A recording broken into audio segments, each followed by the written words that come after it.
Done. Okay, so today I'm going to talk a little bit about the business side of what we do, kind of what we've learned. That's why I'm calling it Learning Business on the Road, because it focuses on the people that we've met and the things that we've learned in the different cities we visited. So first of all, I'm going to talk a little bit about Binary Solo, and then I'm going to give advice from each of the people some of the people that we've met. So, as I said, my name is Chad. I moved here in 2007 to work multimedia games, and then I worked at BioWare for 4 years as a lead programmer, and then now I'm doing all kinds of brand new stuff at Binary Solo, as I'm 1/4 of Binary Solo. So we started in April of 2013. We were putting together business plans and pitches and all that kind of good stuff because we were trying to get funded up front, which we managed to do. So we were initially funded by an angel investor.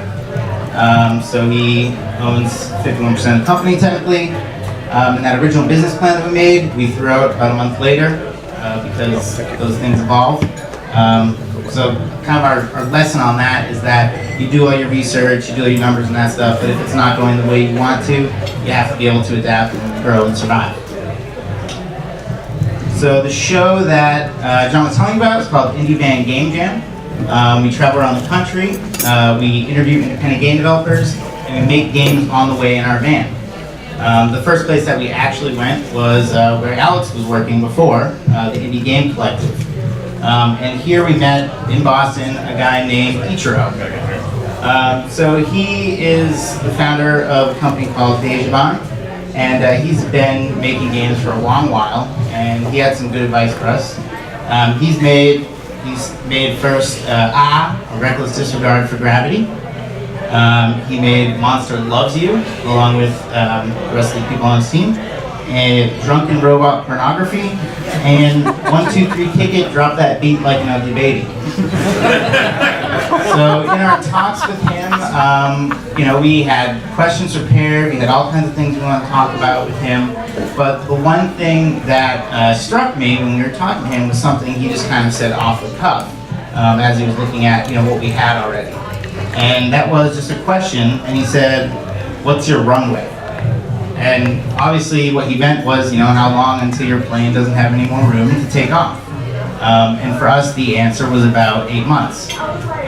But knowing that figure was always really important to him, and it's always really important to us because we have to know how far in advance we can plan. We don't want to plan for a 2-year project if we have the money for 6 months. We don't want to think we're going to launch a Kickstarter after 6 months because then we have 30 days where we're not paid at all, right? And the goal is to not run out of our paychecks. The goal is to keep everyone happy. The goal is to actually release our projects. So we have to know how far we have, especially if we want to do multiple things before then, we have to know how long we want to do them. So that was Ichiro's advice. The next person we met is Evan Smith. He helped found a company called Pixel Dash. He's in the middle, along with, on the right, Jason Tate. So they're in Baton Rouge, Louisiana, and they do a lot of dev for hire work.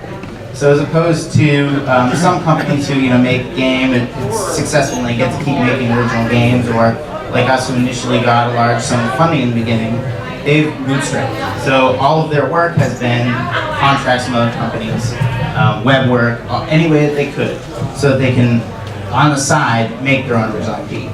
So they're about to release their first original game, which is Swap Drop Poker, and the game that they've been co-developing, which was just kickstarted, Road Redemption.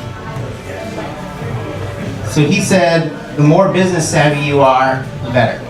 And it was just a general piece of advice to small-time indie people who maybe just want to make a game and decide that business stuff, whatever.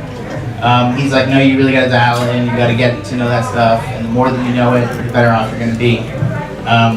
For the episode that we filmed with him, that will be coming out next, we asked him to play the role of kind of a douchey producer.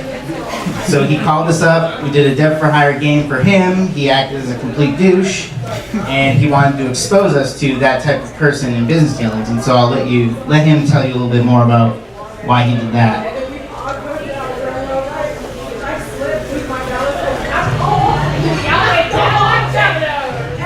So they emailed me and said maybe the premise of this show could be like a contract work for hire situation, since that's something a lot of indie devs have to do to either keep afloat or kind of build up cash to do the original IPs. I was like, cool, let's maybe shed a light on some of those strange situations where you run into people who may not be looking out for your best interest. And so I decided to become a character that I'm not fond of, and that's a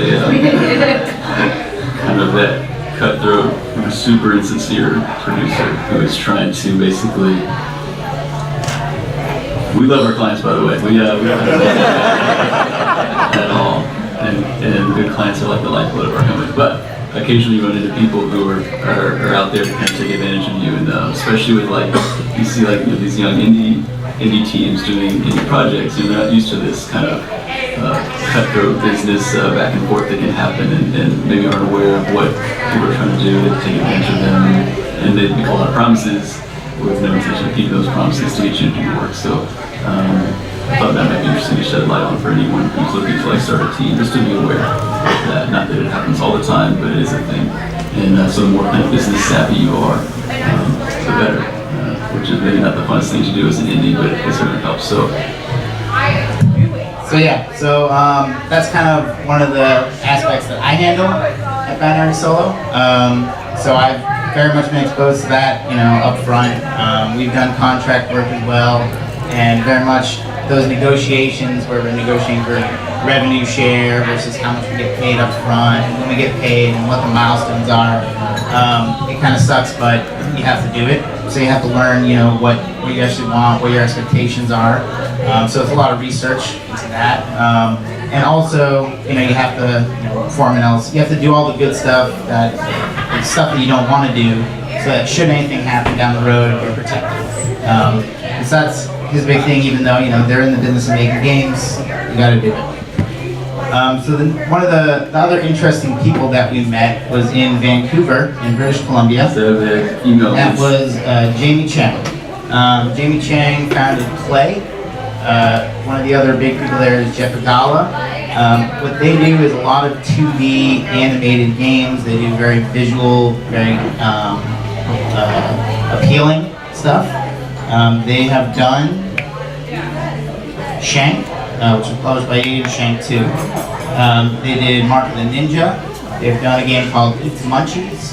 And they did Don't Starve. And they're now working on Invisible Ink. So all of their games are great, and they've worked with a different publisher for all of them. Well, some of them they work with the same publisher, but for the most part, they're able to switch publishers. Some they've self-published. They do whatever that is needed at the time. And they've actually been in business for a while. So when we met Jamie, one of the things that we wanted to ask him was like, how did you do this for so long? And how did you maintain your identity? Like, what are some mistakes that we should look out for? And right away he knew that wasn't the question that we should have asked. He's very like introspective, and he thought, and he said, it's not that. It's more about being adaptive. And I'll let him say the full quote there.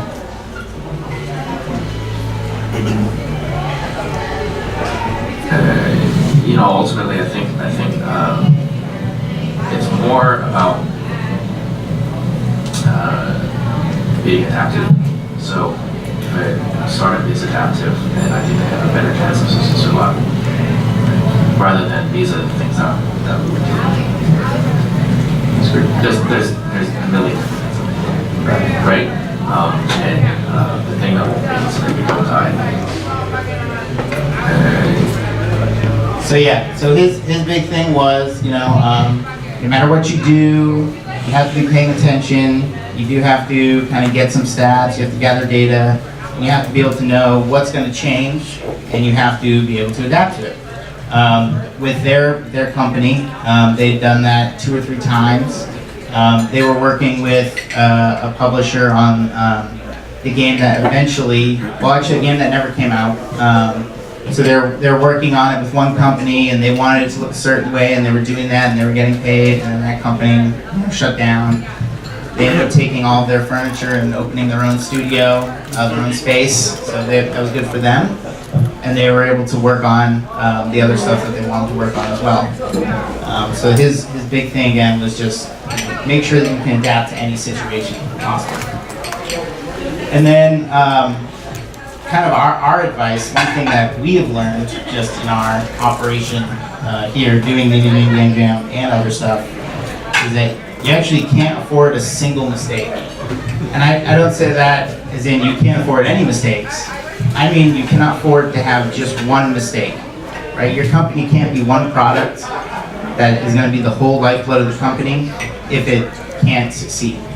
If there's a chance that you're going to make one thing and hope that it succeeds, then you have, you know, a chance at survival instead of a better assured path. So what you want to do is make sure that you have multiple plans and multiple products, and don't try to rest all your hopes and dreams on one single thing that ends right when your funding runs out, right? Because even if you get to this 6-month or 1 year time frame, if your project isn't ready or there's a delay or whatever, you don't want to fold just because, oh, there was one delay, right? You just need to be able to know, like, okay, we have 2 years, we should try to get 3 things done, and we should try to be showing people early so that, you know, we have that feedback whether or not we should continue. If you wait till the end, then, you know, you lay your cards on the table and hope that you have the best hand. That's it.